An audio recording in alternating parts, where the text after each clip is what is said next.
Greetings and welcome to the Pampering Myself podcast. I'm your host, Pam Jones, aka Jonesy. Our mission is to empower women in every facet of life, physically, mentally, and spiritually. Join us as we explore self-care, personal growth, and holistic wellness, inspiring you to embrace your journey and nurture your inner strength. So grab your favorite snack or beverage, snuggle up in your favorite chair, and relax, because every woman deserves a little pampering.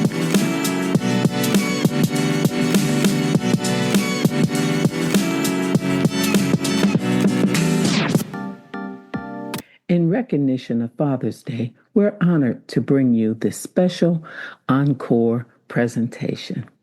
In honor of all the dads, stepdads, uncles, grandpas, godpops, bonus dads, and those amazing men who show up as strong, steady, and supportive father figures in our lives. Today's episode is a little extra special. A few family members will share their personal stories about the men who helped shape them, whether with wisdom, humor, discipline, or just that perfect grill master touch. But before we dive into all the love and laughter, let's take a moment to talk about how Father's Day even came to be. I mean, moms have had Mother's Day on lockdown since the 1900s, but dads, well, let's just say it took a little bit longer and a lot of persistence for Father's Day to get the recognition it truly deserves. So where did Father's Day come from? The story starts back in Spokane, Washington in 1909 with a woman named Sonoya Smart Dub. Yep, a woman created Father's Day. She was listening to a sermon about Mother's Day and thought, wait a minute, what about fathers? She was one of 6 children raised by her single father, William Smart, who was a Civil War veteran, and after her mother passed away. And she wanted a day to honor fathers like hers, who stepped up in a big way. So she pitched the idea to local churches and organizations for support. And as they say, bam! The first Father's Day was celebrated on June 19th, 1910. That's right. Sonoya said, quote, "Dads deserve flowers and speeches too," unquote. But here's where things got funny and a little shady.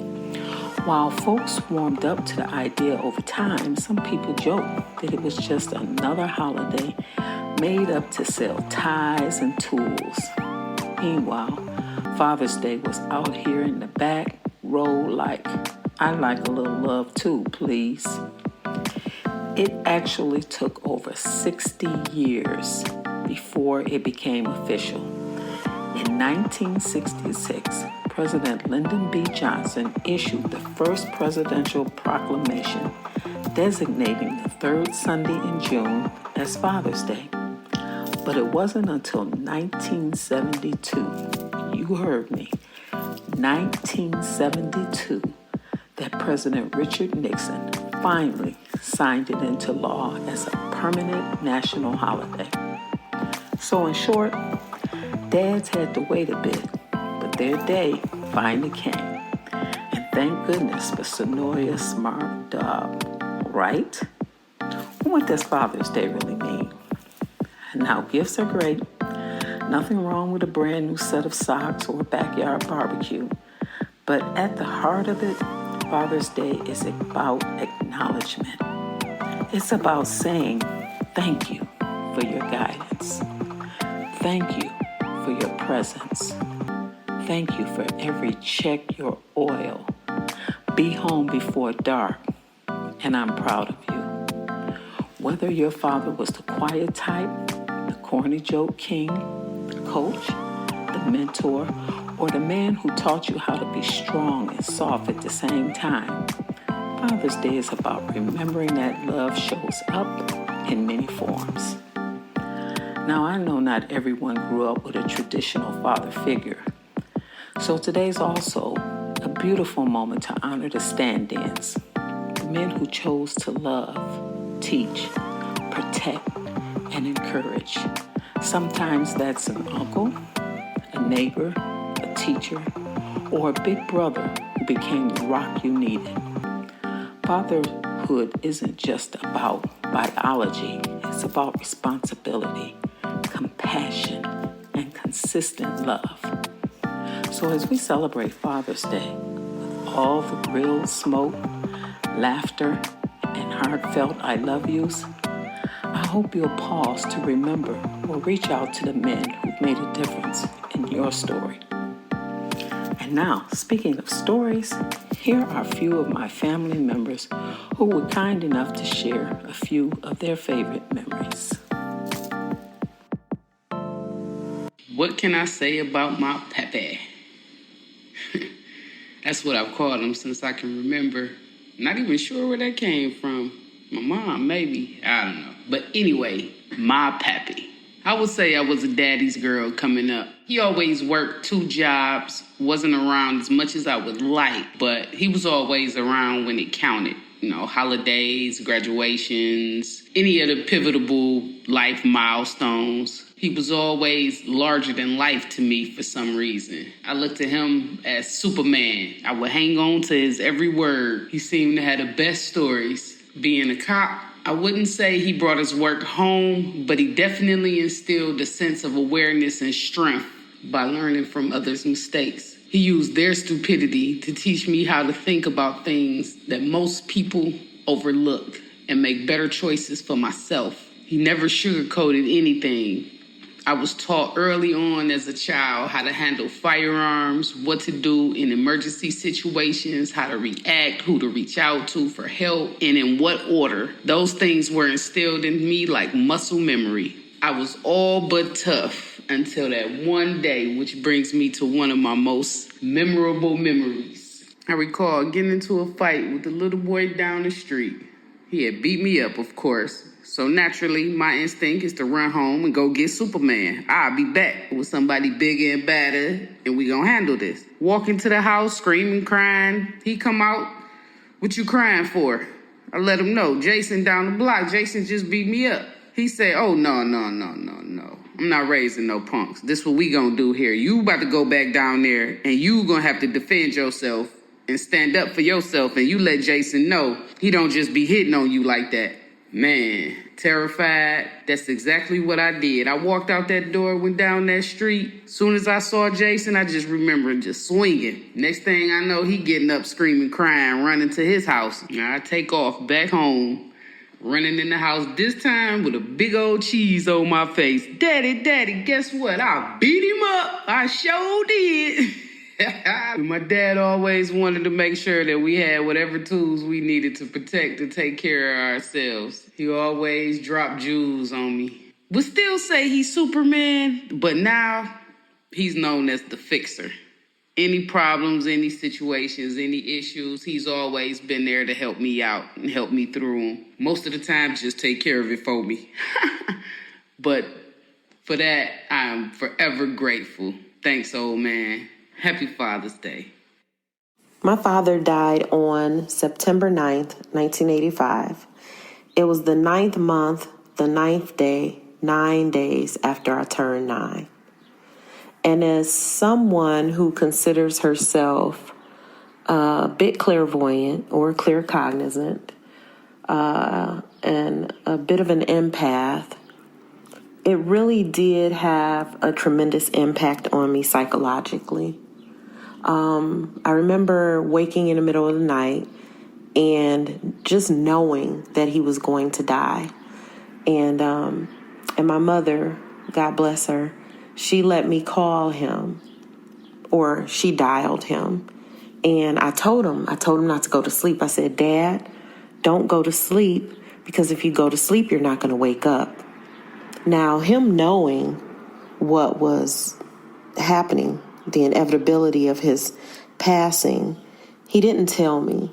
He assured me that everything was going to be okay, and that he would talk to me in the morning. So I fell asleep on the phone, and he wasn't there. When I woke up, the phone was hung up, and I panicked, and that's when I was told he had passed away. We had a strong connection. He sensed when something was wrong with me, and I seemed to sense the same even as a young child. And he was very protective over me and my sister.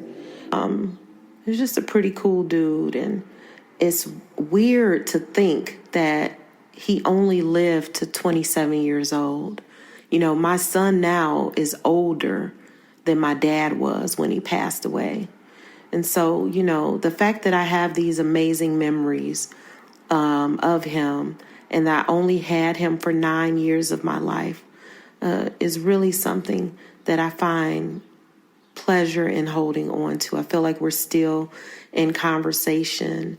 I'm still asking him deep questions about, you know, decisions I'm making in the world, and lessons that I'm learning, and you know, and I'm just really excited. And this one funny thing I want to share is one of the last memories that I have of him, besides the fact that he used to drive this long green car that we used to call the Green Hornet, which was hilarious. But he went on this TV commercial thing that Disney was doing at Hart Plaza. And he was on the television. My aunt told us to watch the television. And while we were watching the television, I see him with Mickey Mouse ears on. And I'll never forget the song that they were singing. They were singing M-I-C, see you real soon, K-E-Y. Why? Because I love you. M-O-U-S-E, Mickey Mouse. And so I've held on to that now for almost 40 years. And so, you know, it's not the length of time that you have someone you love in your life. It's the impact that they make on your life during the time that you have them. My father was not around a lot when I was young, but he still had a great influence on my lifestyles. When I became older as an adult, that's when my father and I got really close, and he became more than just a dad. He became my friend. We used to sit and talk for hours, just about anything and everything, about how life was, how life is supposed to be. And he was always concerned about the rest of the members of his family. Always wanted to know how his granddaughter was doing. Always wanted to know how my wife Pam was doing. Always wanted to know how his grandson was doing. But he spent most of his time trying to apologize to me for not being around when I was younger, and saying he wished he had been a better dad. But I would tell him right up front that everything he had done had influenced my lifestyles, and he was a great dad. He didn't have to feel like that. And we used to spend a lot of times just talking and talking and talking. Father's Day is always a bit of a challenge for me because, you know, I haven't seen my biological father in 20 years, I believe. And, you know, that can make this time of year difficult because it invites me to reflect on the opportunities lost and the moments not shared and the experiences not had. You know, those things that you imagine a father and son doing, you know, the stereotypical things, the sporting events, the tossing the ball in the backyard, you know, every little thing in between. And I think a lot of people think of those things as irreplaceable. You know, I tend to disagree. I think that this time of year also invites me to reflect on how the value of having a father isn't just in the blood connection. You know, a father is not inherently valuable just because they're related to you, right? There is a very, very meaningful aspect of a father that must be active, that must be in the doing and in the representation that the young man or young woman can take. And I was fortunate enough to have that from other members of my family, particularly from my uncles. My Uncle Greg and my Uncle Tony were always there. They were very present, and both represented what hopefully my dad would have been present to give to me were he around. My Uncle Greg, he was there to stoke my interest in sports from a young age. He was the birth of my fascination in cars and why I drive a Mustang today, and am on my third Mustang. I still remember when he took me joyriding during the Woodward Dream Cruise in a Mustang, and it's a moment that I've never forgotten, even though it must have been 15 years ago. He supported my fleeting interest in musical instruments and gave me an electric guitar and all the fixings and amp and a gig bag and all the things when I could have sworn that was going to be the next thing I took up, and I could not play a single chord on a guitar today. But he was there for that. My Uncle Tony, he played a different role. He taught me discipline. He taught me how to be responsible, how to be present. He taught me how to change the brakes on a car, how to fix a flat, how to jump a battery when it's dead. He taught me how to mow the lawn, how to be responsible for taking out the trash and keeping things orderly and tidy, and making sure that when things around you and people around you needed support, that you were there to support. When I was interested in playing basketball when I was in middle school, he took me out to the courts to work on the little bit of skills I had as a middle schooler. He taught me how to drive and lent me his car to drive to practice when he definitely probably should not have. When I took a internship at a public defender's office in Ann Arbor and no one was out in Ann Arbor, he let me borrow his car for the entire summer so I could have a way to get from where I was staying to my job every day, and I think those two, primarily, I'm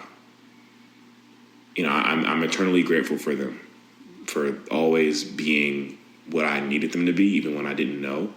And I think that that's a role of a father, and it's the role of a father figure to model and to be what, in my case, a young man needs them to be long before they ever know what it is they need. So when I have an opportunity like this to reflect and to maybe even sit and wonder, if I could have chosen at the time, if I could have decided what I would have wanted modeled for me, who I would have wanted to be there for me to make sure that I'm the man I am today, I can confidently say that I would have still chosen my Uncle Greg and my Uncle Tony to be the shining examples of what a father figure, what an uncle, and what the best replacement could be for someone like me who absolutely needed them. So to them and to all the fathers and to all the father figures, I say Happy Father's Day. I feel truly blessed to have shared so many years with my father, so many memories and lessons learned. And as an adult, we can appreciate them. But as a kid, not so much. Of all the things my father ever said to me, some funny, some firm, one line keeps showing up in my adult life like a quiet whisper during some very loud moments. He said, "Pam, you don't always have to be right. Sometimes let the other person be right, even if they're not." Ooh, at that time I thought, what kind of backwards advice is that? I mean, if I'm right, why would I let someone else believe otherwise? But here's the thing. My father wasn't telling me to abandon my truth. He was teaching me how to choose peace over pride. And as I got older, I realized how often we waste energy trying to prove we're right, debating minor things, clapping back on social media, correcting folks who aren't even opening to listen. And for what? To win an argument but lose the moment? One time I was in a very heated conversation. Okay, so let's just call it an argument. And I could feel myself ready to fire off the facts. But in that moment, I heard my father's voice again. Pam, let the other person be right, even if they're not. So I paused, took a breath, and let it go. And you know what? The conversation ended, the energy shifted, and I didn't lose anything. My father's advice wasn't about surrender. It was about wisdom. After knowing when to speak and when to be still, when to defend and when to just nod and say, all right then. Now don't get me wrong. I'll still stand up for what matters. But I've learned that sometimes the most powerful thing you can do is simply let it be. And that is one of many lessons my father taught me. So this Father's Day, I raise a toast to my dad, not just for his love, but for his lessons, and especially one, humility over ego. Happy Heavenly Father's Day, Dad. Love you and miss you. Thank you for joining us for this special Father's Day Encore presentation. And if you enjoy our content, please feel free to invite someone to subscribe to our podcast. We hope these stories, memories, and reflections have reminded you of the men who have helped shape your journey and the lasting impact of love shared across generations. On behalf of the Pampering Myself podcast, thank you for listening, supporting, and being a part of our community. And until next time, take a moment to celebrate the memories, cherish the people you love, and remember to pamper yourself along the way. Happy Father's Day.